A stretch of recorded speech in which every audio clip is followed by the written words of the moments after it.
This is our league, and this is your league. From the 55-yard line on CFL America Radio and the Sports History Network.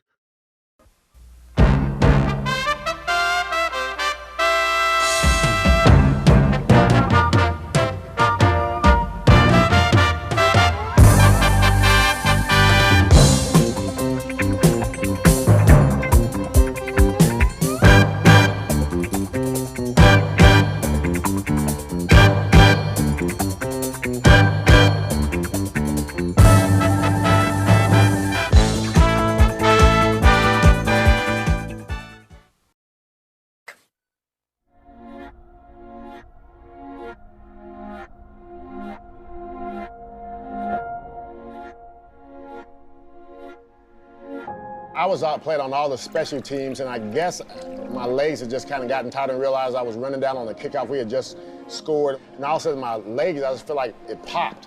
Trainers come out, and I'm down. I'm like, man, I'm trying to think, did I blow out my knee? What's going on?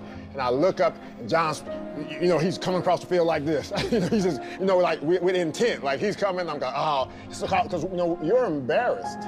Like not the owner's coming out to get you. I go back to check. John's on one knee doing the Our Father. He's praying with Carl, who was a religious man at the time, about their injury. And I just looked at the moment. No owner is doing this. This was passion. I think family always comes first, and then, Argonauts probably, and then his acting. I don't remember him doing too many movies or anything during that time period. But definitely, I think they came second, if not first.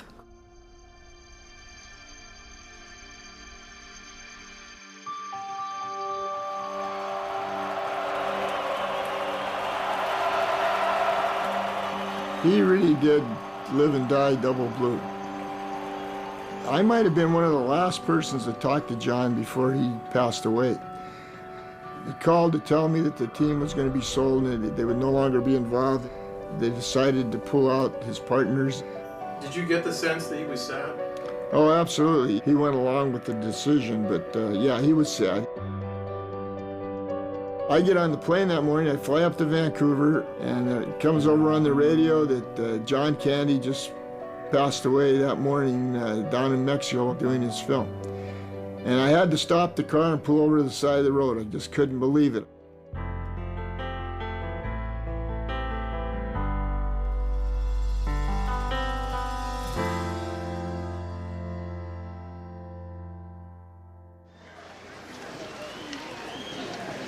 Who wants an orange whip? Orange whip? Orange whip? 3 orange whips. John Candy was a bona fide movie star. Comic movie star. Where do you live?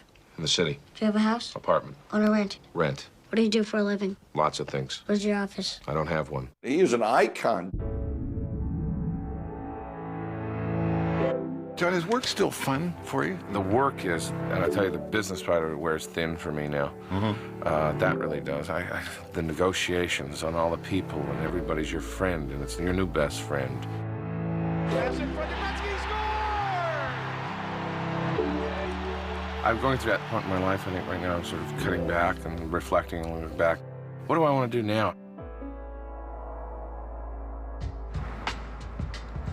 I was on the board of directors of Hollywood Park Racetrack.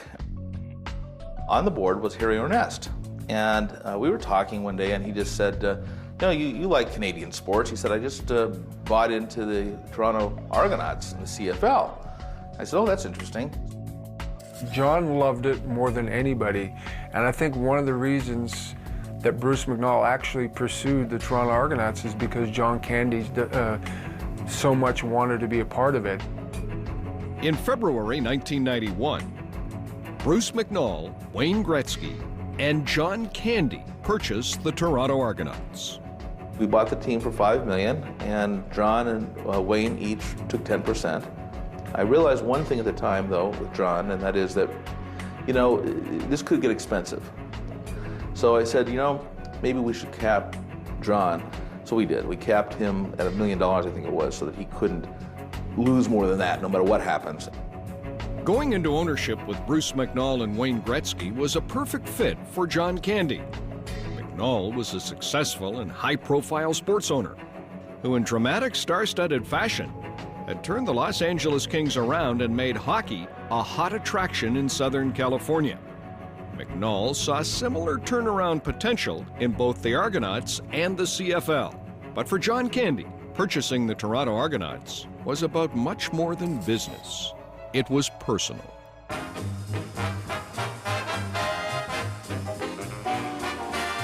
When we first started Second City, we used to call John Johnny Toronto. You know, this kind of dude, right? Because he just kind of had his finger on everything. And that character kind of morphed into Johnny LaRue. 12 noon, I'm Johnny LaRue. John buying the Argonauts was that we told him, John, you're actually now turning into Johnny LaRue. You now own a football team. It was just kind of like this, Argonaut tidal wave kind of hit our family. You just see there's excitement all around about it. It got to the point where on my mom's birthday we had a Rose Bowl, so we would actually create our own football teams. We'd get everyone, we'd get jerseys made, and we had teams and we'd play together. How great is it he becomes an owner of his hometown team? Just think about how great is that. So he just loved it.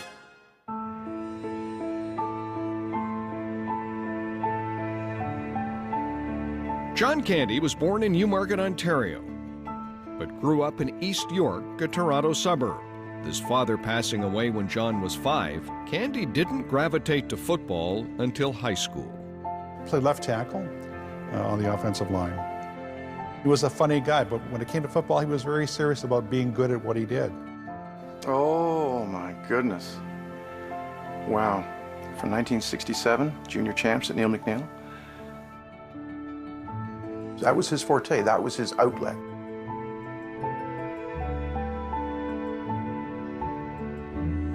Toronto on the Hamilton 26-yard line. Cookie Gilchrist, Dick Shadow, they were our football heroes for sure.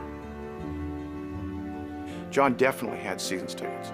That was a quasi-religion for him, going to Argo games. He wanted a career in football. When he was in high school, he's like, okay, I'm going to be a football player. He had a pretty serious knee injury that prevented him from playing further, and I think that he was saddened by that because I know he loved football very much. I had started a talent agency, and we had opened an office right across from Eaton's College Street. And they had a cafeteria in the basement. And a couple of times I had bumped into this young man, and we just got along great. I asked him what he wanted to do.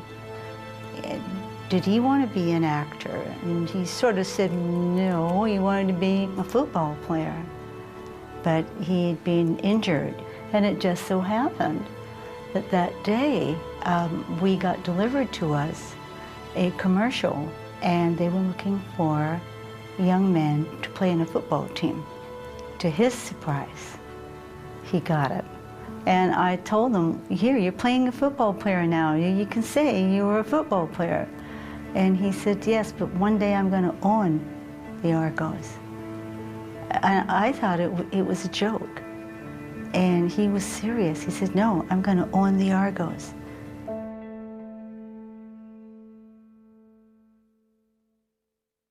It's become the National Football League's rite of spring.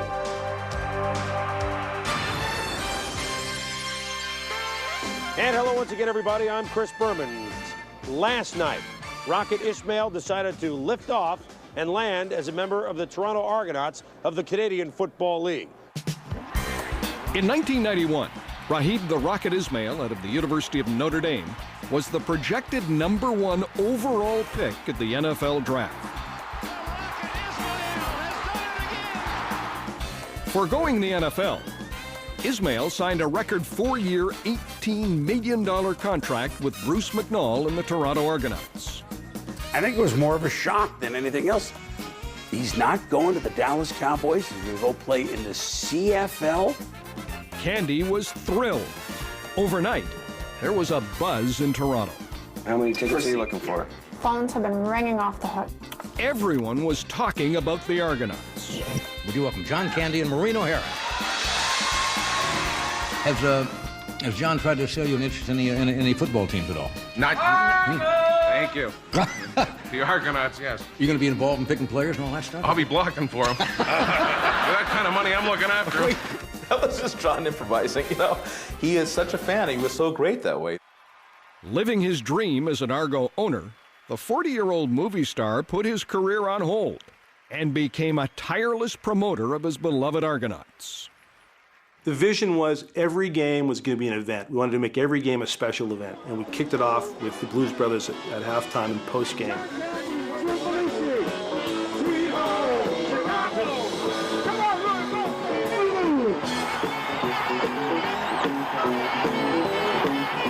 First of all, I would wax his car and do his lawn if he asked me, okay?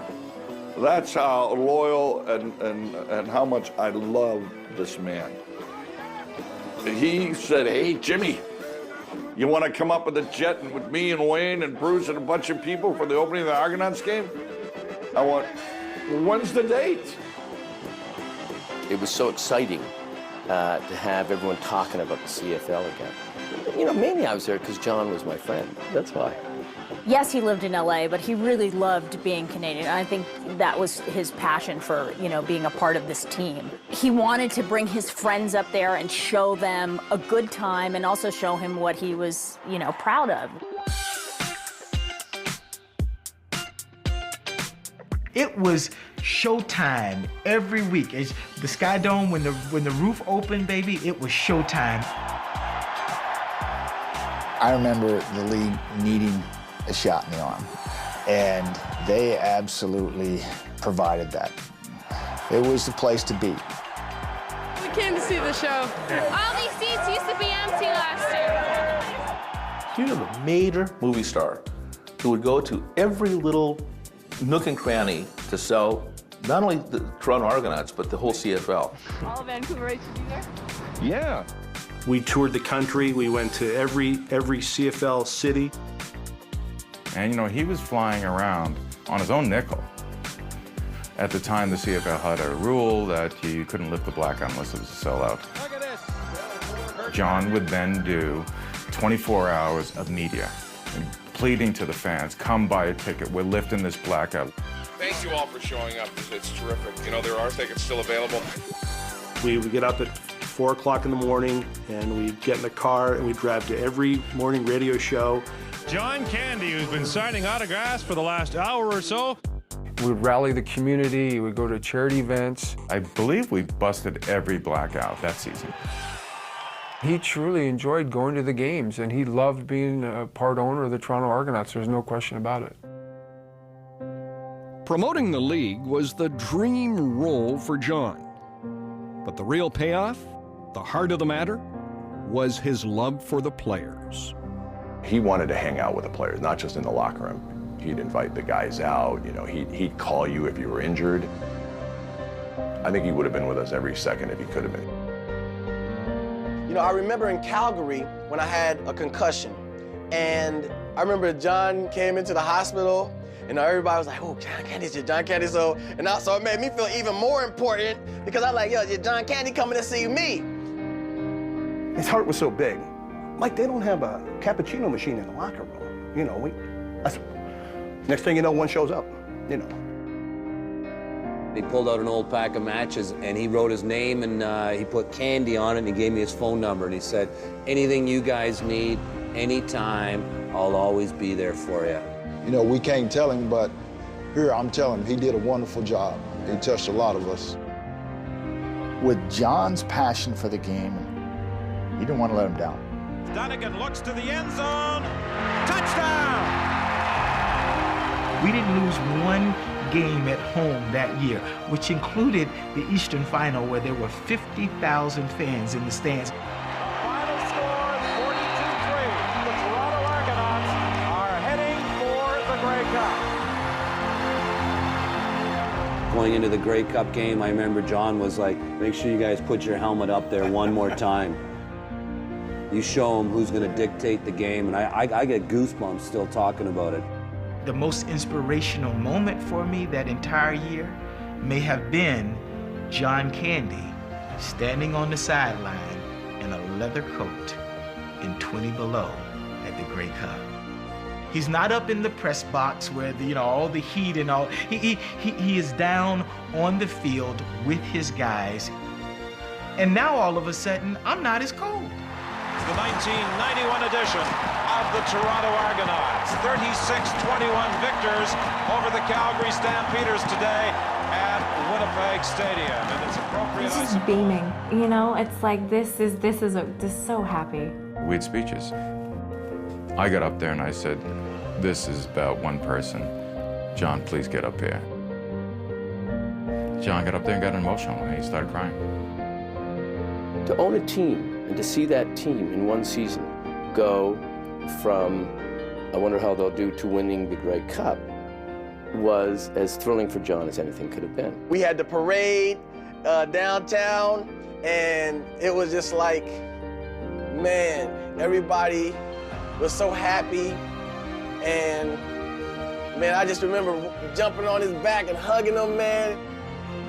He wanted to do something special for the city, and he was actually able to accomplish it and to be a part of it. It really made me feel good. The pride that he must have felt as a local boy, hoisting that cup, the parade here, that must have been huge for him. 91 was unbelievable. He brought back the passion, the glory of the Toronto Argonauts and of the CFL.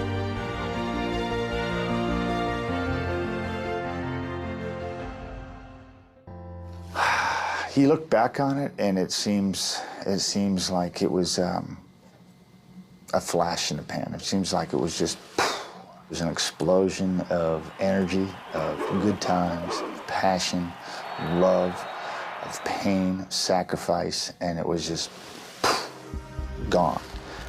In 1992, the fairy tale came to an end. Despite winning a Grey Cup the previous year, the high-priced Argonauts were losing money. Star quarterback Matt Dunnigan left for Winnipeg, and the Argos missed the playoffs. McNall's commitment to the team began to waver. I had a big responsibility in my mind to John and Wayne. John was capped in the investment he'd made at $1 million, but Wayne was not. So we both had to pour money in, and I realized, what could we do to change? I mean, we won the Grey Cup, we had Rocket. I didn't know what else we could do to bring revenues in. But Candy was determined to turn it around. I was always looking at angles to try and boost, ticket sales or just keep, morale going in the stands and on the field. The Rocket left for the NFL, and during a 3-win season in 1993, Candy uncovered a heartbreaking truth. Do I remember the last time I saw John? Yeah, John and I had a difficult conversation, actually. John was not aware that Bruce had asked me to find a buyer for the team. John felt that I betrayed him and the trust of the club. At the time, I was doing what my boss told me to do. I talked to John about this, but we said, John, we're gonna have to do something. And it had a lot to do with my own financial situation at the time, because I had major debts out there, trying to find a way to cover everything. The CFL was one of the assets. It was losing money. As many assets as I had, a lot of it was a house of cards. I knew when money from our ticketing office was going to LA to pay hockey bills. There was something going on. John was emotionally invested. He didn't want to sell. He was passionate about it. It meant everything to him. He knew what had to happen. He understood the issues. Emotionally, though, he wore his heart on his sleeve. And the Argonauts were a part of his family. And for him just to walk away from a family member, no, it wasn't going to happen with John. I could definitely tell when they were in financial trouble, he was having a hard time with it. It's a Simon and Garfunkel reunion concert, December '93. You know, at that point, John was having what he called panic attacks. It happened maybe a couple of times that night, where we would start walking off the stage, and then he would have to stop, and I would just look over and go, "Panic attack?" And he'd go, "Yeah." Those last few times that I did see him, he was flying in, really tight schedule, you know, coming in just for lunch, you know, and it's like, he had a lot on his mind. The team was sold very quickly, and I think he was in Mexico shooting the film when that did happen. He got a phone call from Toronto, and they'd been told that the team was sold. I know that that really hurt him. If there's any memory of it, is he had love for that team and every player on that team. I wanted to call him. It was actually the night before he passed, and he liked the support. And I decided not to do it. I don't want to bother him in case he's sleeping or he's resting. I feel really bad that I never made that call. Good evening. It was news that caught everyone off guard. The laughter stopped, and there were more than a few tears. Canadian actor John Candy has died. I remember I was at work and I thought my brother was kidding because he called me up on the phone. And I said, "Man, quit messing around." He said, "No, I just heard it on the radio." You think about how many people have the opportunity to help people, but don't. And then you think about somebody who goes out of their way and doesn't have to. And so that's why it was so powerful, like even now.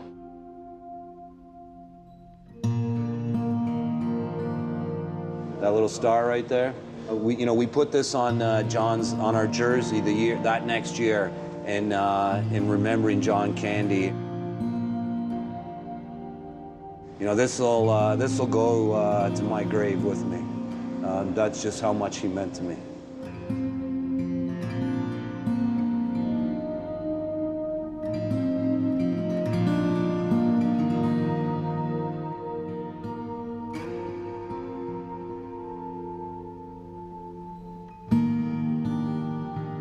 The only regret I have is that my fiasco that I created brought the whole thing into a mess where I had no choice but to sell it.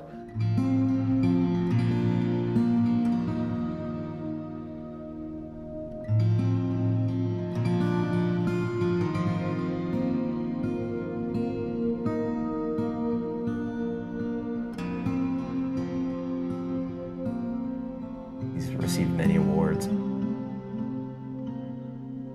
I think there wouldn't be a higher honor for him. He'd love it. For him to get his name finally put on it was, a very big deal for us as a family, and I know that he's somewhere, smiling because of it.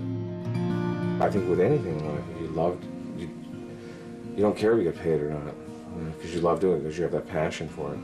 If you don't, if it's a job, then rethink it. If it's, I think anything you do, you have to do it from your heart.